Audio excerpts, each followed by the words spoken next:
उसी समय वो भयभीत होकर इधर उधर भागने लगता तो उसकी मौत निश्चित थी। इसीलिए उसने धैर्य रखा और उसने सोचा अब जो होगा देखा जाएगा। जय श्री राधे दोस्तों, आशा करती हूँ आप सब स्वस्थ होंगे और अच्छे होंगे। तो आइए सुनते हैं आज की कहानी। एक हिरण बहुत प्यासा था। प्यास के कारण वो जंगल जंगल भटक रहा था, लेकिन उसे कहीं भी पानी नहीं मिला। जब वो बहुत थक चुका था तो अब वो जाकर एक पेड़ के नीचे लेट गया। बहुत समय तक वहाँ पर लेटा रहा। अब उसे एक आवाज़ सुनाई दी और वो आवाज़ थी पानी की। वो हिरण उसी आवाज़ को सुनते सुनते उसी तरफ जाने लगा। जब वो कुछ आगे गया तो उसको एक बड़ी सी नदी मिली और वो हिरण बहुत खुश हुआ, मानो उसको सब कुछ मिल चुका था। हिरण की खुशी का कोई ठिकाना नहीं था, क्योंकि इतना भटकने के बाद अंत में उसे पानी मिल चुका था। हिरण जाता है और खुशी खुशी पानी पीने के लिए उसने जैसे ही अपना मुंह पानी में डाला, तभी उसने देखा उसके एक तरफ से शिकारी निशाना साधे हुए खड़ा था। अब उस हिरण को बड़ा डर लगा और उसने पानी पीना छोड़ दिया। दूसरी तरफ देखता है तो झाड़ी में शेर छुपा हुआ था और पीछे देखता है तो पीछे की तरफ जंगल में आग लग चुकी थी। और अब वो हिरण बड़ा घबराया, बड़ा परेशान हुआ। कुछ देर के लिए तो वो डर चुका था और आगे की तरफ उसकी नदी थी, उसके चारों रास्ते बंद थे। अब वो अपने प्राण किस प्रकार बचाए, उसको समझ नहीं आ रहा था। उसने बहुत सोचा, कुछ समझ नहीं आया, तो अब उसने सोचा कि मरना तो मुझे है ही, चाहे मैं किसी तरफ भी जाऊं, लेकिन क्यों ना मैं जिस काम को करने के लिए आया था उस काम को कर लूं।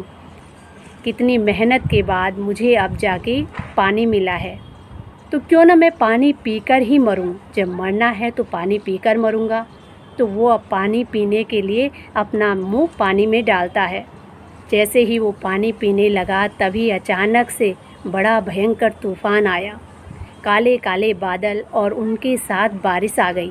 अब वो शिकारी उस हिरण पर अपना निशाना जैसे ही साधता है तो वो निशाना हिरण की जगह शेर पर लग गया। शेर पर उसका निशाना लगा और अब शेर ने उस शिकारी को देखा तो उसका पीछा करने के लिए वो शेर चला गया। हिरण भयभीत तो था ही, लेकिन वो पानी पी ही रहा था और अब वो हिरण डरते डरते अपनी गर्दन ऊपर करता है। जैसे ही उसने देखा तो उधर शिकारी नहीं था और दूसरी तरफ देखता है तो वहाँ शेर भी नहीं था।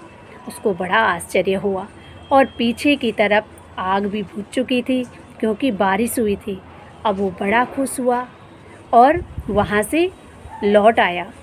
तो दोस्तों, ये कहानी बहुत अच्छी शिक्षा देती है कि हिरण ने संकट के समय भी बड़ी बुद्धिमानी और समझदारी के साथ काम लिया। अगर वो उसी समय इधर उधर भागने लगता तो या तो उसे शिकारी मार लेता या उसको शेर पकड़ लेता, और पीछे की तरफ भागता तो आग में जल जाता। आगे की तरफ नदी थी तो वो अपनी जान नहीं बचा सकता था। इसीलिए उसने सोचा कि मैं जिस काम से आया हूँ, जिस काम को करने के लिए आया हूँ, पहले उस काम को कर लूँ, उसके बाद जो होगा देखा जाएगा। उसने यहाँ पर अपनी बुद्धि का बड़ा सही तरीके से इस्तेमाल किया।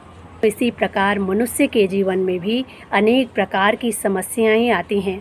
कभी कभी इंसान भी इसी प्रकार चारों तरफ से समस्याओं से घिर जाता है, लेकिन उन समस्याओं से बाहर निकलने के लिए बड़ी सूझबूझ और हिम्मत की ज़रूरत पड़ती है, धैर्य की ज़रूरत पड़ती है, जो कि उस हिरण ने दिखाई और अंत में उसकी जान बच गई और वो वहाँ से लौट आया। तो ये थी आज की कहानी। इसी के साथ जय श्री राधे, जय श्री कृष्णा।